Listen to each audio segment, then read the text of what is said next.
that's an automated, I should say, text line that when you text in that word, you'll get a response. And then following that will be the report with the 9 steps. And so I want to go on with the rest of the week. On Tuesdays, we always talk about tools, tips, and techniques. But, before I get into some of the tools and the techniques on that 9 step, remember is to start with the end in mind. I had another one of our clients today who had called, and he said, listen, he was he had a job. He works as an engineer. His goal was to get his position and transition into a full-time real estate investing career. And, that's it. We lay out that plan. We can create the program based on number one. Step one of that is to figure out, where am I now? A clear snapshot of where I am today, and as clear of a picture as you can describe of where you want to be in 5, 10 years, or whatever your time horizon is when you want to either transition out of your current job, retire out of your current job, or just simply to make a completely different change. And we can actually numerically and in a list of tasks what needs to be done. We can show you exactly how to do that so that it becomes crystal clear. Then it becomes follow the roadmap. And that's the conversation that you can have, starting with the 9 steps, which I said you can have simply by texting the word investor to our Real Estate Show Smart text line, 561-861-2366. The second part, like I said, with those 2 points in mind, will help bridge, create that plan, what I call the automatic wealth plan, because it's all about what we do with the real estate. After all, that's what we're talking about here. And so the next I want to talk a little bit about is to buy right. And whenever you say you need to buy a property right, it means different things to different people, doesn't it? It might mean location, particularly to the retail consumer who cares about, close to shopping, close to friends, close to work, all of those good things. Maybe it's close to other things, close to the ocean. And that determines a lot of the intrinsic value of what it means to you. Now, what is the market value, which is a whole different discussion, which we'll probably have during this week as we talk about these steps. But buying it right could also mean that there is a discounted price, and depending on where you fall on the real estate ladder. And if you've been a regular listener to our show, you know what I'm talking about. The ladder when it comes to being a discount or wholesale buyer of real estate, whether you're a rehabber and sort of a flipper of real estate, whether you're a landlord, there are different levels of prices that you can pay for the exact same property that make money and make sense for the investor. So it's important. You can see why I say the end in mind is the beginning. The method or the strategy is what goes in between. And then, of course, we can help you with the strategies and the techniques of what to do there. Now, very often, I'm going to tell you, especially in a market like where we are today, it's very important to understand what your strengths are, what you bring to the table in terms of knowledge, resources, and abilities, because that makes a big difference as well. So these are the things that make up part of buying right. And sometimes it has to do with raising the money, right? How much of a down payment? Is it a 0 down payment purchase, which is everybody's ideal? And we've talked about over the last couple of weeks as we were describing our first-time home buyer workshop, where we teach people how to find down payment assistance. We've helped families buy homes with as little as $350. Think about that. You can't rent with a down payment of $350, and yet you own for that.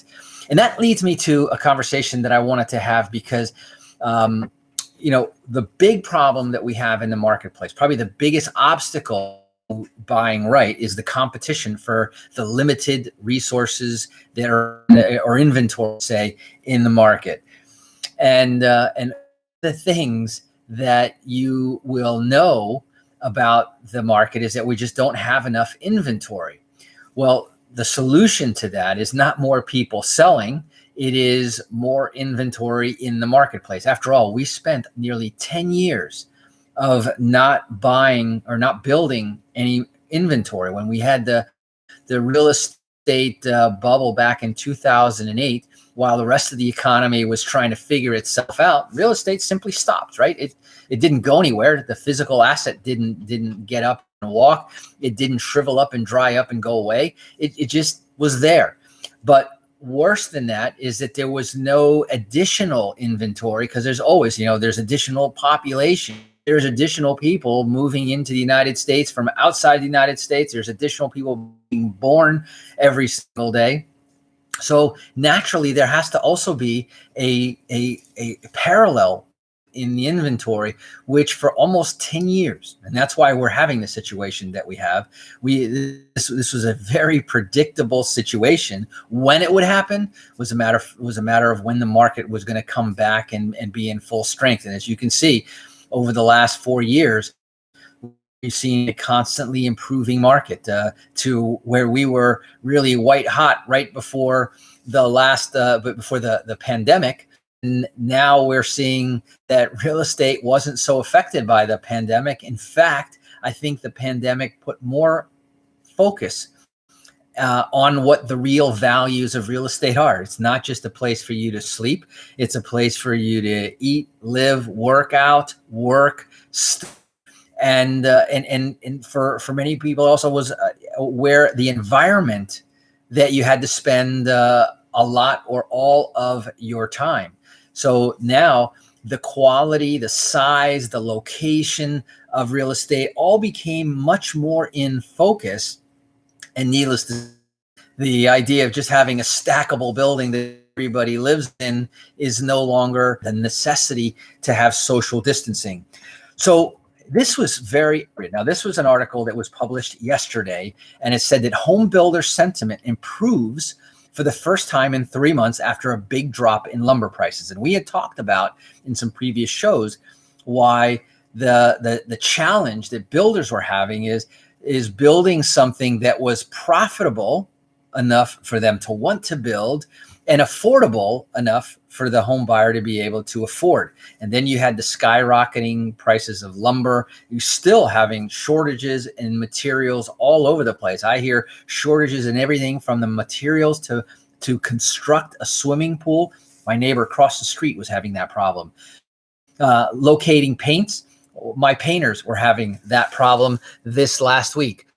The challenges all the way across the board of shortage of supply. And now, who would have thought that we also have a shortage of labor? We went from one of the second highest unemployment since the Great Depression, and temporarily it was higher than the market crash of 2008. Today, obviously, not that case, and the rebound was incredible for most sectors. Maybe not the hospitality, and some of those sectors are still rebounding, but in the areas of construction, can't hire enough plumbers, electricians, carpenters. I'm not even going to get into the reasons and the discussions or the debates about that. It's just a plain simple fact. Every contractor that I speak to has the same complaint. Can't find enough good help. I can get the work, I can get the projects, I can't get the help to do it. And therefore people are paying more and waiting more to get this stuff done. And their builders were saying, well, hold on a second, we don't have the capacity either. The costs to deliver the product are going up, and I can't pre-sell and then not know what my costs are. But this is good news that the home builder sentiment now, for the first time in over 3 months, has increased. Sentiment rose 1 point, and there's a point system, 1 to 100, and it now rose to 76, according to the National Association of Home Builders. Current sales conditions, another index, climbed 1 point to 82. Buyer traffic increased 2 points to 61. And sales expectations, interestingly enough, remained sort of steady. Why? Well, you can't sell what you don't have to deliver. So sales are the ones that's going to be, it's going to be throttled based on inventory, how fast they can get that inventory into the marketplace. We're talking primarily home builders in the single family construction market. They're feeling better, and we want them to feel better so they get better about making more properties. Obviously are the biggest influence.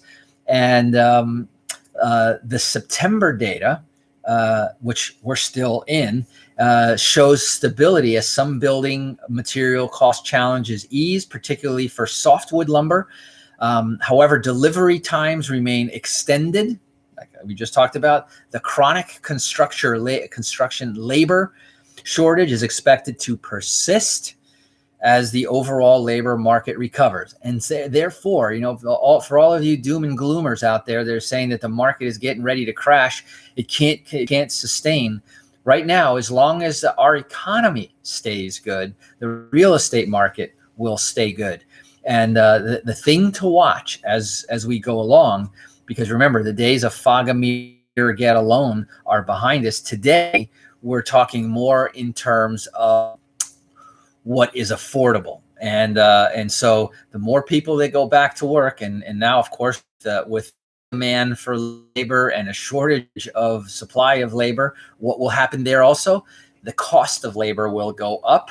And as the cost of labor goes up, yes, that's a problem for delivering the products, but it's a plus on the other side, because that means that those people providing the services, all the way from the construction people to the accounting people in the construction companies to all the services that support every new house, the accountants, the supermarkets, the dentists, everything that's in the community, it has a broadening effect, more money in the economy, more people being able to pay for prices on properties, and therefore this is a good time. So bringing this all back together, why is this all important when I'm talking about investors?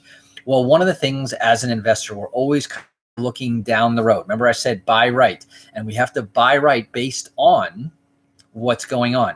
Now, here's the thing, and why I think time is of the essence, especially for a real estate investor. You want to be a real estate investor. I often am asked, when is the best time to become a real estate investor? And I'll tell you, when you can, okay? When you have the down payment, when you have the credit, when you have the ability to either secure the financing, whether it be private, special, conventional, or even hard money.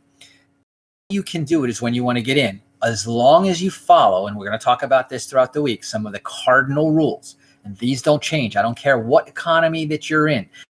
I don't care what people say. We're in a new economy. These fundamental rules, and I'm going to tell you that's why the Real Estate Show has been here guiding investors for 23 consecutive years, through every one of the cycles, through every one of the ups and the downs, through the Great Recession, through the Great Pandemic. I'm going to tell you that there are certain inviolable rules that you need to follow, that you want to have taken care of when it comes to the real estate market. And that's what we're going to talk about during this week. Now, so the next step, once we decide how to buy it right, and we're going to be having a workshop next week talking about buying it right. Or we're going to be having another one of our first time workshops on the 28th. So mark your calendars. If you're interested in learning more about down payment assistance, how to get around the credit challenges, how to do all of these things, text the letters DPA to our list. Last time we had over 120 people register for that. We had over 86 show for our very first workshop, and we were literally at our Zoom capacity, because these are free Zoom. You can come from anywhere, you can be anywhere, you can be in your pajamas, but you will learn. You will learn, and that was the overwhelming feedback that we got, that it was chock full of information, lots of good data, lots of good tips, and certainly the path. Again, this week we're talking about the path for investors, but on that workshop, and P.S. for my investors, a little sidebar. Who are your best clients to sell your properties to? Yes, sirree, you guessed it. First-time home buyers, and putting the two together, investors together with first-time home buyers, is really a magical formula. It's great for the first-time home buyers. It allows them to get in the properties that otherwise they couldn't compete for. For the investor, it's great for them because they get to realize the full value of their investment, and they have a very good buyer. And so that's why you want to be able to put that formula together. So it's not a bad idea as an investor to attend our first time home buyers workshop. You'll see a little bit about the kind of that we bring to the table. Different, very unique, very specialized. You won't hear a lot of what we talk about in any other places. Why? Well, we've been doing it for over 30 years, 23 of them here on the air. But as I mentioned, we've been doing this for a long time, putting those two together. We figured out the formula. That's why we figured out the formula, the 9 steps for the real estate investor. You keep it tuned in here each and every day this week. You're going to learn a lot about the perspective for the real estate investor. And of course, you'll know also where to get some of the most inside information. And the beautiful thing, as I mentioned on Monday, that inside information in real estate is perfectly legal. In fact, it's one of the hallmarks of a real estate investor is to understand where to get that inside information that helps you to make the best decisions going in and going strong. Anyway, that's it. That's what I'm going to wrap it up here for today's show. Tomorrow's our midweek report. There's going to be a lot of stuff I want to share with you, some of the numbers and the statistics that support. I say right now is a great time for investors. You want to text the word investor to 561-861-2366. That wraps it up for today. Until tomorrow, drive safe and have a great day.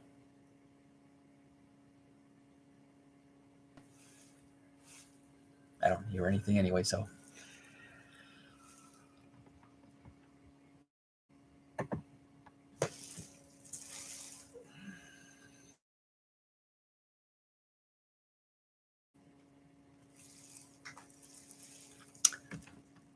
I'm hoping that today was the last day we had to go through that. Literally in the blind.